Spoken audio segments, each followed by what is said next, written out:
एक शिष्य अपने गुरु के साथ जंगल में रहता था। एक बार सर्दियों की अंधेरी रात में जोर की वर्षा होने लगी और झोपड़ी की छत से पानी टपकने लगा। गुरु ने शिष्य से कहा, बेटा, छत पर चढ़कर देख कि छत में से पानी कहां से टपक रहा है और उसे ठीक करने का कोई उपाय कर। शिष्य गुरु का कहा मानना चाहता था, पर उसने मन में सोचा कि बाहर अंधेरा और ठंड है, अगर मैं बाहर गया तो भीग जाऊंगा, मैं फिसलकर गिर गया तो मेरी टांग टूट जाएगी, इसलिए मुझे बाहर जाने का कोई फायदा नहीं। उसने अपने गुरु से कहा, गुरुदेव, अगर मैं ऊपर छत पर गया तो मेरे पैर छत पर होंगे और आप छत के नीचे, मैं ऐसी बेअदबी कैसे कर सकता हूं।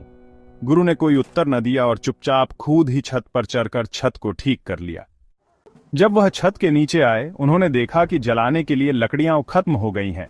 इसलिए उन्होंने शिष्य से कहा, बेटा, बाहर जंगल में जाकर जलाने के लिए कुछ लकड़ियां ले आओ।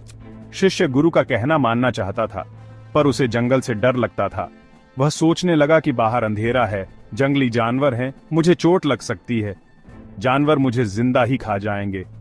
उसने मन में फौरन बहाना ढूंढना शुरू कर दिया और बोला, गुरुदेव, अगर मैं जंगल की ओर गया तो मेरी पीठ आपकी ओर हो जाएगी, मैं आपकी बेअदबी कैसे कर सकता हूं।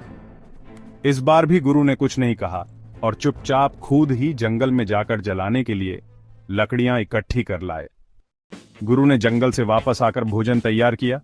जब भोजन तैयार हो गया तो शिष्य से कहा, बेटा, खाना तैयार है, आकर खा ले। यह सुनकर शिष्य दौड़ता हुआ आया और अपने गुरु के चरणों में गिर पड़ा और बहुत प्रेम पूर्वक कहने लगा, गुरुजी, मुझे क्षमा कर दें, मैंने 2 बार आपका हुक्म नहीं माना, इस बार मैं आपका हुक्म जरूर मानूंगा। तो देखिए, आपने शिष्य की चालाकी, जब बात अपने स्वार्थ की आई तो कहने लगा, गुरुजी, अब आपकी बात जरूर मानूंगा।